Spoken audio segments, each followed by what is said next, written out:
est mis en place. Mais il va y avoir des petits soucis entre la production, René Borg, etc., qui est quelqu'un de très très pointilleux sur l'animation. Il trouvait un petit peu qu'il y avait des scènes un peu saccadées, etc. Donc il va laisser quand même quelques éléments, puisqu'il a créé le personnage de Nono. Le Nono, on en a deux versions. Vous avez le Nono plus angulaire, plus pointu, vous savez, comme les jouets un peu Poppy. Et vous avez le Nono plus arrondi. Donc Shingo Araki, le dessinateur, qui sera aussi chara-designer des Chevaliers du Zodiaque notamment, va donc améliorer ce Nono et le rendre un petit peu plus enfantin, avec des yeux qui brillent davantage, beaucoup plus ronds. Et j'ai avec moi Gilles Broche. Gilles Broche, mais qui c'est que donc Gilles Broche? J'ai déjà jamais vu cette tête ici. Non, mais qui êtes-vous d'abord? Présentez-vous. Eh bien, je suis Gilles Broche, donc bonjour. Et je suis l'un des deux auteurs de livres sur les mystérieuses cités d'or, voilà. C'est quoi Mystérieuses cités d'or? C'est un vieux dessin animé du siècle dernier. D'accord. Et c'est en français? Et c'est en français, oui. Incroyable. Oh. Et donc, vous présentiez donc un livre, c'est ça? Oui, voilà. La bête. Attends, je te mets le micro pour qu'on le voit, parce que sinon on te voit. Oula. Voilà. Voici La Benne, donc écrit avec Rui Pasquale, que tu as rencontré, je crois, plusieurs fois aujourd'hui. Oui, c'est ça. Voilà. On nous fait des grands gestes, c'est-à-dire qu'il faut monter le livre. Voilà le livre, voilà, pour que tout le monde le voit. On va le faire façon... Encore un peu plus haut, c'est parfait, voilà. On va faire Aventure, mystère, émerveillement. Esteban, Zia et Tao à bord du Grand Condor. Voilà. Une crâne d'abatture. Et ça raconte quoi ce livre alors du coup? Eh bien, c'est à la fois un making-of de ce dessin animé fabuleux. Donc savoir qui a travaillé sur cette série, quoi, les sources d'inspiration, les légendes réelles. C'est à la fois aussi un artbook puisqu'on présente les personnages principaux, secondaires, les lieux, les machines, avec des documents originaux qui ont été nettoyés pour l'occasion, ce genre de choses. Et puis ça a une partie qui traite du succès de la série, pourquoi est-ce qu'elle a fonctionné autant, pourquoi est-ce qu'elle fonctionne toujours autant, pourquoi on en parle toujours 30 ans après, enfin plus de 30 ans après maintenant. Et puis des fiches techniques, des portraits des différentes personnes qui ont travaillé là-dessus. Voilà, une espèce de bible de la série. Voilà. Très bien. Vous avez mis combien de temps pour l'écrire? Alors entre la signature et la vente, 1 an, mais il faut rajouter quelques années auparavant pour toutes les recherches, les interviews, les rencontres et voilà. Tu peux nous parler de ton association? Oui, alors les Enfants du Soleil, c'est une association qui existe maintenant depuis l'an 2000, donc ça fait voilà, ça commence à dater un petit peu. Donc c'est une association qui est vouée à rassembler les fans des Cités d'Or pour faire des sorties, parler des civilisations précolombiennes, faire des voyages dans ces pays-là, dans tous ces pays, ce qu'on a déjà fait plus ou moins, mais qu'on envisage de faire encore dans les années à venir. Et puis voilà, et puis parler d'animation et de toutes les autres séries qui peuvent nous plaire les uns les autres. De partager, de se rencontrer. Voilà. Très bien. Merci Gilles.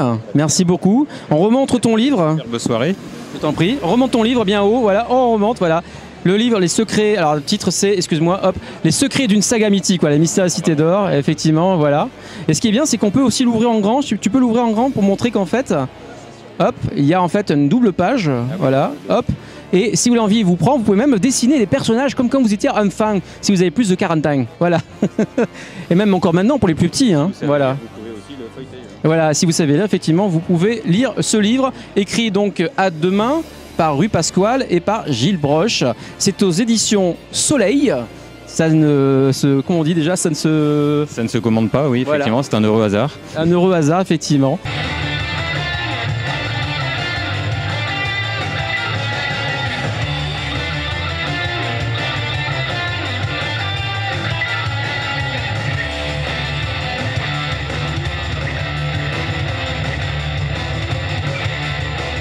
Bonsoir, c'est à nouveau Damien, on est toujours sur radioanime.net et devant le Namek et j'ai avec moi David Collin avec son groupe Parallax et Christophe, j'ai oublié à chaque fois son nom de famille, désolé. Nadeau, Christophe Nadeau. Ouais, Christophe Nadeau, je disais un autre nom. Bonjour Christophe. Bonjour. Alors, comment s'est passée cette soirée? Je rappelle que David Collin est donc Christophe et Asroth, hein, je ne vais pas parler par ton pseudo direct, excuse-moi Fred. Voilà. Frédéric Thomé en plus. Voilà, Fred Thomé alias Asroth. Voilà. Donc ce soir il y a eu un grand événement puisqu'il y a eu un concert événement sur Ulysse 31, bien sûr revisité par David Collin et Christophe. Et comment ça s'est passé d'ailleurs? Très bien, oui, il a fait chaud, on a fait de la musique. Voilà. Le son était bon, l'ingénieur était doué, tout va bien, le public était réactif, c'était super. Et le claviériste avait beaucoup d'humour aussi je crois. Ah bon? C'est pas moi de le dire. Alors, du coup, vous avez un site internet hein, pour qu'on puisse retrouver tout ce qui a été entendu ici, donc de la musique reconstruite, enfin pas reconstruite, réarrangée j'allais dire Mystère Cité d'Or, non, de Ulysse 31. Sur quel site on peut retrouver tout ça? Je pense qu'on peut l'acheter encore. Alors sur parallax.fr, on peut trouver le coffret encore et le CD, le digipack de CD, le single et la version numérique à télécharger de l'album. Ouais. Le coffret collector. Coffret collector, ouais. Qui contient qui contient 6 disques, 3 vinyles, 3 CD, un livre de 80 pages, des images, 9 images et puis la carte de téléchargement en HD. Voilà. Donc si on veut la totale, il vaut mieux acheter le collector. Moi je l'ai, je peux vous dire que c'est comme ça.